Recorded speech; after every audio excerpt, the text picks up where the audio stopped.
그래서 도착한 곳이 구누ung 할리문 살락 그 국립공원인데 이름이 참 희한하죠. 인도네시아 말로 구누ung은 산이란 뜻입니다. 할리문은 안개란 뜻이고 살락은 어떤 과일의 이름이에요. 그래서 안개산과 그 과일 이름의 산 두 개가 합쳐져서 구누ung 할리문 살락이 돼 있어요. 도착한 마을은 찌딸라합이란 마을이에요. 저 마을이 보이는데 저 뒤에 산에 쫙 밀림이 있잖아요. 그래서 거기서 제가 이제 얹혀 살면서 숲에 들어갈 수 있는 일종의 베이스 캠프 역할을 할 수 있었던 것이죠. 네. 이게 제가 있었던 집의 대문인데 여기 있어 저 고양이도 제 고양이가 아니고 저 위에 있는 닭들도 제 닭들이 아닙니다. 그냥 막 같이 살고 있어요. 그리고 닭들이 어찌나 방에 안에 들어오는 걸 좋아하는지요. 우리는 닭을 가둬서 키워서 잘 모르지만 그냥 이렇게 옵니다. 그냥 집 안으로. 무슨 볼일이 해서 식구를 다 끌고 옵니다. 병아리들이랑 엄청 삐약삐약하면서 무슨 시차 나온 것처럼. 그래서 방 안에 들어오면 휙 쫓아납니다. 휙 하면 쑥 가요. 근데 방문을 딱 나간 순간 잠깐만 저기 갔었나? 하고 다시 옵니다. 그 방 안에. 아무래도 이제 새 머리다 보니까 이제 기억력이 좀 약한지. 그래서 계속 왔다 갔다 하고 쫓아내고 왔다 갔다 하고. 하지만 좋은 거는 그렇게 생물들하고 공간을 공유한다는 거. 그냥 너무 배타적이지가 않고 들어오려면 들어오고 나도 가려면 가고 정글에 살면 그걸 받아들여야 됩니다. 그래서 그런 공간에서 생활을 하게 되었습니다. 제가 그래서 하루 일과를 마치고 들어온 제 집의 모습인데 저 집이 저 마을에서는 가장 호화로운 집이었고 1년치 월세가 한 100만 원밖에 안 됩니다. 저런 부동산 가격이라면 여러분 너무너무 살고 싶죠? 그런 세상에서. 저 뒤로 가면은 바로 제가 출근하는 밀림이 나옵니다. 그럼 집과 밀림의 통근 거리는 한 얼마 정도 될까요? 시간으로 따지면 한 2분이면 충분합니다. 최고의 통근 거리를 할 수 있죠. 뭐 지하철, 지옥철 시달릴 일도 없이 그냥 그렇게 편하게 가는 거 있습니다.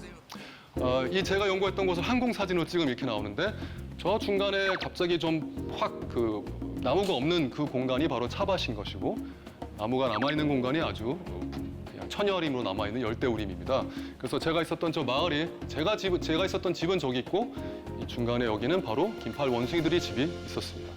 근데 그냥 막 들어갈 수는 없지 않습니까? 장비가 필요합니다. 장비가 필요한데 그렇다고 해서 장비가 막 대단한 무슨 휘황찬란한 장비들은 아니에요. 장비를 좀 소개할까요? 장화가 진짜 중요합니다. 왜냐하면 뱀이 있기 때문에 그냥 지나가다 뱀이 밟으면 순간적으로 물기 때문에 적어도 여기까지 무릎 아래까지 오는 장화를 신습니다. 웬만한 뱀은 그거를 뚫지 못해요. 그것들을 뱀이면 그냥 죽어야죠 뭐. 그런 거 만나면 어쩔 수가 없습니다. 게다가 이제 워낙 진흙이 막 질척거려서 웬만한 무슨 그런 아웃도어 슈즈 있잖아요. 그런 거는 거의 일회용으로 버리게 됩니다. 왜냐면 진흙이 그냥 범벅이 돼서 무슨 뭐 고어텍스, 뭐 공기순환 이런 거 하나도 안 되고 그냥 버리게 됩니다. 자, 그 다음에 물통이 있는데 정글이 그렇게 물이 많이 있어도 왜냐면 물로 이루어진 것이에요. 물이 비가 그렇게 많이 오니까 그걸 바탕으로 생명 현상이 생기는 건데 내가 마실 수 있는 물은 끓인 저 한 통밖에 없습니다. 그러니까 단단해야지 그냥 페트병에 가져갔다 깔고 앉아서 끝나면 그날 아무것도 마실 수가 없는 거예요. 물통이 굉장히 중요합니다. 자, 무전기가 있는데 이 정글은 워낙 빽빽해서 저랑 김상주 씨와 거리 정도만 돼도 여기 빽빽하기 때문에 그냥 이름을 불러갖고는 서로 잘 들리지가 않습니다. 특히 이렇게 상중하 이렇게 불렀다고 했을 때 그렇게 어떤 언어화된 분절음은 잘 들리지가 않아요. 그래서 제가 어떻게 하냐면 저는 오 이렇게 부릅니다. 그러면 오 그렇죠. 이렇게 또 정글 체질이신 것 같아요. 딱 보니까 그런 식의 어떤 사람은 시키면 잘 못합니다. 근데 바로 나오시는 거 보니까 평소에 좀 연습하실 수 있어요. 그래서 저렇게 약간 동물과 가까운 소리를 내야지 멀리 전달도 되고 누가 어딘지 압니다. 근데 그 거리가 아닐 경우에 좀 더 먼 거리일 경우에는 이제 무전기로 연락을 해야 됩니다. 그래서 무전기가 있고 그다음에 정글용 칼이 있는데 정글용 칼을 제가 한번 다루어 보니까 그 사극 같은 거 많이 하시니까 칼질을 많이 해보셨을 것 같아요. 칼질은 내가 안 합니다. 아 그렇습니까? 칼질은 우리 소도가 하시는 분이 다 해서 주는 거고 저는 그냥 들고만 있습니다. 네. 저는 사극을 뭐 많이 안 봅니다만 이제 호리호리한 남자 배우들이 칼질 딱 한 번 하면 사람들이 막 휴도적 넘어지고 하는 게 얼마나 그게 이제 픽션인가 이걸 많이 느꼈습니다. 그냥 조그만 그 풀 하나도 제대로 자르려면 진짜 힘을 줘서 사선으로 이렇게 촥 해야지만 정말 칼질 많이 했습니다. 그렇지만 이제 나무를 베진 않고요. 다시 자라나는 초본류만 베서 아주 좁은 길을 냅니다. 마지막으로 제일 중요한 게 쌍안경인데 쌍안경은 한 10배 정도 비율이 되는 걸 씁니다. 근데 쌍안경이 왜 이렇게 중요하냐면은 동물들이 가장 싫어하는 게 뭔지 아세요? 물론 사냥당하는 걸 제일 싫어하지만 제일 싫어하는 건 시선입니다. 시선. 가까이 오는 거. 그래서 여러분은 동물을 꼭 때려야지만 학대되는 게 아니에요. 그냥 쳐다보고 있어요. 근데 사실 제가 그냥 이렇게 쳐다보면 너무 오래 쳐다보면 기분 나쁘고 불안하잖아요. 아마 제가 한 발짝 더 가까이 가면 더 싫어하실 거예요. 근데 동물은 더 하죠. 왜냐면은 와서 누가 본다는 것은 거의 한 가지 이유밖에 없어요. 먹으려고. 누가 그냥 궁금해서 동물끼리 쳐다보는 경우는 참 드물거든요. 그래서 그걸 멀리 있음에도 불구하고 그 생물이 불편함을 느끼지 않게 해주면서 우리가 연구란 걸 할 수 있는 도와주는 도구가 바로 저 쌍안경입니다. 그래서 바로 비침해적인 동물의 어떤 안녕을 침해하지 않으면서 할 수 있는 그 연구의 도구가 바로 쌍안경 같은 게 매개가 된다고 할 수 있습니다. 그래서 제가 이제 들어갔습니다. 들어가고 있는데 저렇게 입성하는 순간 저는 굉장히 감회가 그때도 새로웠습니다. 아, 저기 들어가는구나. 제 옛날부터 어린 시절에 봤었던 책을 보면서 정글이야말로 가장 위대한 야생의 왕국인데 거기에 내가 이제 들어가는구나. 근데 어떻죠? 되게 어둡습니다. 들어가면 굉장히 어둡고 그 어두운 이유는 뭐냐면은 정글은 가장 따뜻하고 물이 충분하기 때문에 식물의 생장이 너무너무 왕성합니다. 너무 왕성하다 보니까 서로 경쟁을 엄청나게 합니다. 뭘 위해서 경쟁하냐면 바로 햇빛 경쟁을 하는 거죠. 근데 햇빛은 부족하죠. 왜냐하면 햇빛은 면적에 따라 제한되는 거니까. 그래서 식물들이 너무너무 경쟁하면서 게다가 경쟁할 만큼 물과 토양과 그 온도가 받쳐주기 때문에 쭉쭉쭉 나가니까 위에서 서로 아예 덮여 있어요. 그래서 아래 들어오는 빛은 굉장히 없습니다. 적어요. 그래서 안에 들어가면 이렇게 어둡다는 거죠.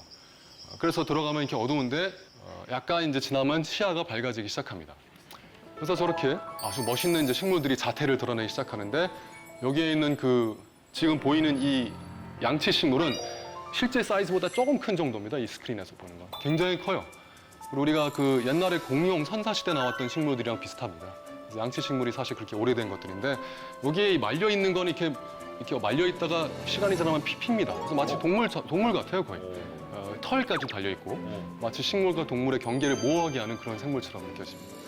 그 다음에 그냥 걷다가 고개만 숙여도 바닥에 저렇게 아름답게 있어요.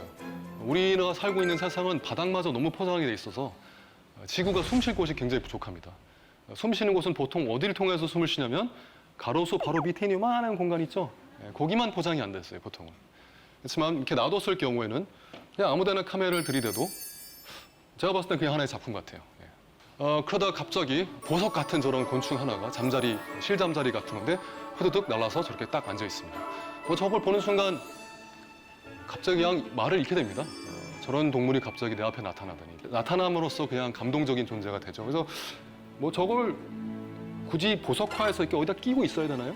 그냥 저는 보는 게 가장 아름다운 것 같습니다. 그런데 제 목적을 알아요. 저게 놀러 온 게 아니지 않습니까? 저는 이제 연구를 하러 왔기 때문에 이제 동물을 찾으러 왔습니다. 뭔가 보이는 것 같아요. 여러분 보이세요? 일부러 잘 안 보이는 사진을 제가 물론 넣겠죠. 어떻게 보이시나요? 저렇게 봐서는 잘 안 보입니다. 그냥 실루엣 정도만 판단을 해야 되는데 저렇게 갑자기 원숭이가 사사삭 떨어집니다. 근데 이제 저 원숭이 가만히 있으면 되는데 제가 관찰을 하니까 지도 불안한 거예요. 자기가 포착된 줄 알고. 만약 가만히 있었으면 아마 제가 몰랐을 수도 있어요. 근데 보면 뭐가 있죠? 꼬리가 있어요. 그렇죠? 아까 제가 영장류, 유인원, 원숭이 구분할 때 유인원과 원숭이로 나뉜다고 했잖아요. 원숭이는 꼬리가 있지만 물론 그중에 사실 없는 것도 있어요. 근데 유인원은 없습니다. 그래서 긴팔 원숭이도 아까 긴팔 유인원이 맞는 이름인데 꼬리가 없습니다. 그래서 사실 제가 연구하는 종은 아니에요. 근데 제가 연구 안 하는 이 종이 그렇게 자주 나타납니다. 그리고 제가 자기를 쫓아다니는 줄 알아요. 저는 그냥 갈 뿐인데 게다가 얼굴이 굉장히 걱정스럽게 생겼어요. 이렇게 좀 이렇게 생겨갖고 얼굴이 일종의 랑구르 원숭이라는 동물인데 게다가 소리가 뭐 이런 소리를 냅니다. 그래서 제가 만들어 놓은 길을 따라서 계속 도망을 가요. 저도 그 길을 가야 되는데 계속 그냥 그래서 저랑 인연이 별로 안 좋은 그런 원숭이입니다. 근데 찾아야 되는데 중요한 건 어떤 단서를 갖고 찾아야지 막 찾을 수는 없습니다. 그렇죠? 생각해 보세요. 저 넓은 밀림 안에서 동물 하나를 찾아야 되는데 뭘 갖고 찾아야 됩니까? 그래서 일단 나뭇잎의 흔들림. 나뭇잎의 흔들림은 동물성이 있고 식물성이 있습니다. 그렇죠? 바람에 그냥 흔들린 건 식물성이에요. 이렇게 이런 건 식물성이에요. 근데 동물성이라는 건 누가 점프를 하기 때문에 약간 좀 다르죠? 그렇죠? 그다음에 소리가 날 때 좀 어떤 밀림이 조용할 땐 굉장히 조용해요. 왜냐면 모든 동물들이 다 시끄럽다면 서로 잡아먹혔을 테니까. 그다음에 아침에 울음소리가 있습니다. 이게 되게 중요합니다. 긴팔 원숭이의 가장 큰 특징은 밀림에서 가수입니다. 가수. 거기서 가장 노래를 잘해요. 어떤 소리가 나는지 제가 보여드리겠습니다. 와, 와, 와, 와, 와, 와, 와, 와, 와? 와? 와? 오와? 오와? 오와? 오와? 오와?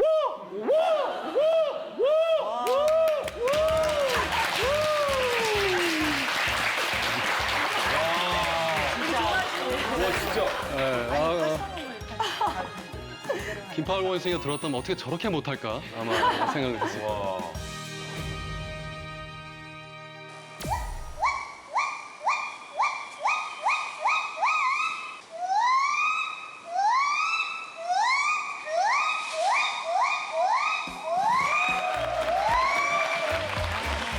근데 이런 소리가 매일 아침마다 납니다. 그리고 원래는 부부가 같이 불러요. 얼마나 금슬이 좋습니까? 그렇죠? 아침마다 일어나서 인간이 그걸 안 하는 건 참 좋은 것 같아요. 그렇죠? 얼마나 시끄러울지 모르겠는데 어쨌든 그 소리가 아침에 일어나면 적어도 방위가 잡히죠. 어디로 가야 할지. 그다음에 집단 간 영역 싸움이 있는데 김파월 원숭이 맨날 싸웁니다. 왜냐면 그 싸움을 통해서 경계를 짓기 때문이에요. 근데 항상 싸움은 약간 우리 인간이랑 비슷한 게 수컷이 앞에 나와서 싸우고 암컷은 뒤에서 소리를 지릅니다. 약간 좀 이렇게 응원하는 치어리더처럼 막 소리를 지르고 지는 뭐 싸우지도 않아요. 근데 뭐 야야 뭐 별거 있어 이런 식으로 말로 잘 싸워요. 사람이랑 비슷해요. 네 비슷하죠. 막 여자끼리 치고받는 거는 좀 덜 하잖아요. 그렇죠? 싸우는 소리 되십니까? 싸우는 소리는 그 여자 소리는 좀 이렇게 특징적이지가 않아요. 약간 보여주세요. 무슨 파편적으로 들려주시면. 조금만 들리시면. 아까 같은 소리는 안 나고 약간 좀 그냥 뻑뻑 이런 소리가 더 많이 납니다. 네. 지금 이거보단 좀 더 싸움 소리가 나야 되는데 근데 한 번은 그 수컷이 안 싸우고 있는 날이 있었어요. 암컷은 싸우라 하고 있는데 수컷이 대충 싸우다가 와서는 그냥 과일 먹고 막 이랬더니 암컷이 어떻게 했겠습니까? 바라오더니 뒤통수를 그냥 그래서 맞자마자 다시 이렇게 싸우러 가더라고요. 진짜 우리 세계랑 너무 비슷하구나. 사람이나 짐승이나 맞아야 정신을 어떡하냐고요. 네, 그래서 거기도 사실은 암컷이 리드를 합니다. 수컷이 암컷 때리는 걸 한 번도 못 봤어요. 우리보다 교양이 있는 존재죠, 그렇죠? 나무에서 나무로 이동을 할 때도 암컷이 원하는 대로 갑니다. 수컷은 마치 쇼핑 나올 때 끌려다니는 그런 사람처럼 또 여기 막 이런 식으로 이렇게 같이 돌아다니는 모습을 볼 수가 근데 있습니다. 전 궁금한 게 네. 부부가 꼭 같이 다녀요. 부부가 꼭 같이 다닙니다. 헤어지거나 그런 거 신기하네. 없어요? 어떤 경우에는 좀 결혼을 오래 한 커플의 경우에는 좀 헤어져서 다니는 경우도 있습니다. 네, 그렇지만 나중에 저녁 때만 항상 다시 합치고 완전 단독 행동하진 않아요. 그리고 금술이 좋은 부부는요, 한시도 떼놓지 않고 같이 있습니다. 자, 어쨌든 이런 식의 단서를 가지고서 김파월 원숭이를 찾게 됩니다. 그런데 이제 돌아다니다 보니까 뭔가 보입니다. 이제 아까보다는 훨씬 쉬운 사진이죠, 그렇죠? 저기 부부 한 원숭이. 몇 마리 정도 보이세요? 두 마리. 두 마리. 네, 그러니까 두 여기 마리. 어쩌면 세 마리일 수도 있겠죠? 어디? 여기 두 마리 저기 있고 이쪽에 있지 않아요? 저거? 이미 다 영장류학자가 되셨네요. 아니 저기 있잖아. 보는 순간 이제 딱 너무너무 기분이 좋은 거죠. 제가 목표로 한 동물을 만났으니까 해서 쫓아가려고 하는데 어떤 일이 벌어지냐면 이 원숭이는 어떻게 하죠? 저를 또 보는 순간 달아나. 도망가네요. 너냐? 난 가. 이러고 이제 도망가기 시작합니다. 그렇게 반갑게 얘만을 찾아서 여기까지 왔는데 저를 보는 순간 그렇게 도망을 갑니다. 근데 어떻게 도망을 가냐면 정말 힘차게 도망을 갑니다. 날라간다. 그냥 약간 가는 게 아닙니다. 온 힘을 다해서 저건 출발할 때입니다. 출발할 때 저렇게 출발을 하고 다른 모든 원숭이들은 점프 착지식의 이동을 하는데 김파월 원숭이는 탁 걸고 그냥 어깨를 휙 돌립니다. 그냥. 그래서 여기가 거의 360도 돌아가요. 그러다 보니 아예 브레이크를 안 잡습니다. 틱 하고 관성을 완전히 살리면서 계속 갑니다. 탁 서커스처럼 이렇게 가는 거예요. 그래서 새를 잡을 수 있을 정도입니다. 그렇게 빨라서. 그렇게 굉장히 빨라서 나무 위에 다니는 날지 않는 동물 중에서는 가장 빠른 동물이 김파월 원숭이인데 왜 제가 특별히 김파월 원숭이를 연구하려고 했는지 저도 이해가 안 갑니다. 너무너무 고생 많이 했어요. 쟤랑 경주를 하느라고. 안 그래도 어려운데 이런 문제까지 있었습니다. 어떤 문제인지 볼까요? 네. 김파월 원숭이는 그냥 직진을 하고 있는데 그냥 평지를 걷고 있죠, 평지를.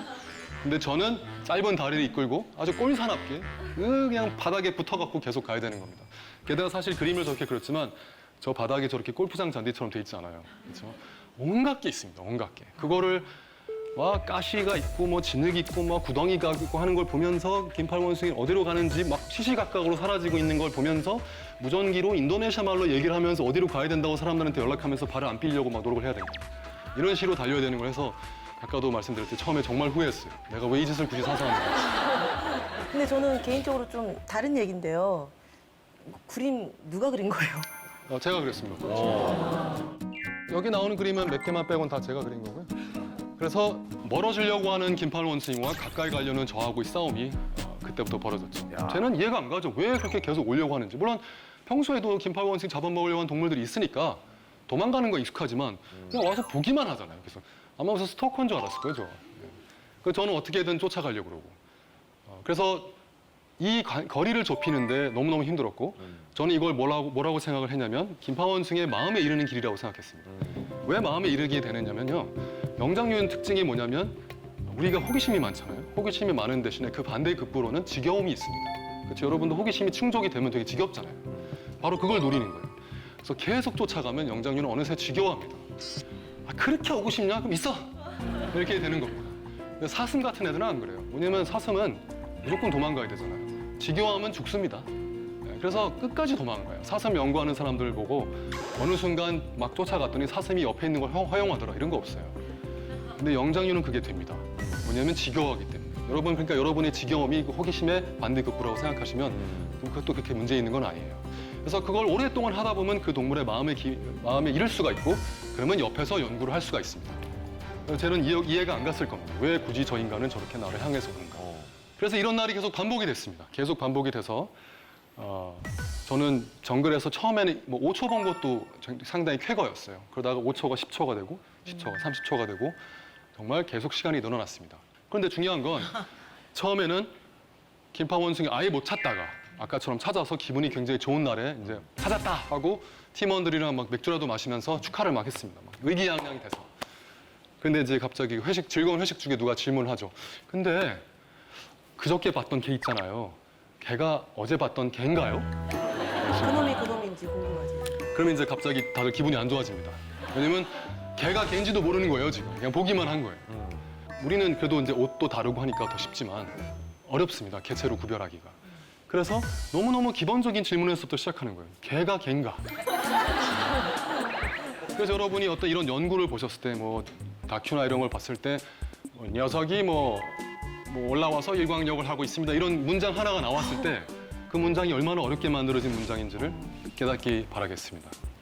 자, 그래서 누가 누구인가라는 어떤 아주 근본적인 철학적 질문처럼 그거에 대한 고민을 하게 됩니다.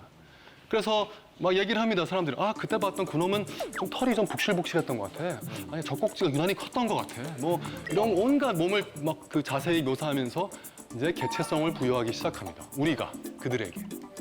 근데 그러면서 제가 깨달은 게 뭐냐면 김파원 원숭이마다 이렇게 개별성이 있구나. 그전에는 저도 당연히 뭐 개체마다 다르다는 건 알지만 그 숲 전체에서 아는 애를 만나는 거예요. 아는 애를. 되게 빨리빨리 캐치를 해야겠네요. 예, 빨리빨리 캐치를 해야 되고 근데 나중에는요 쉽게 알게 됩니다. 제가 예전에 침팬지 연구소에 있을 때는요 좀 있다 보니까 저 멀리서 뒷모습 보고도 알겠더라고요. 여러분도 뭐 친구나 애인이나 뭐 남편, 아내분들 저 멀리서 지하철에서 만나요 그랬으면 저 멀리 뒷모습 보고도 알잖아요. 그런 거랑 비슷해요, 사실. 그래서 영장류 연구하는 사람들은 다 이렇게 압니다. 이름도 다 지어놨어요. 저도 이름을 다 지었죠. 그래서 이 안에 얼마나 이렇게 많은 개별성을 가진 동물들이 있는가라는 깨달음에 이르렀습니다. 그래서 저희가 지금은 가서 제가 첫 만남, 제가 그냥 김팔원숭이 연구하기로 마음먹었기 때문에 일단 걔네한테 집중을 한 것뿐이지 실은 다 딴 애들도 많이 있잖아요. 개별성에 하나씩 눈을 뜨기 시작한 겁니다.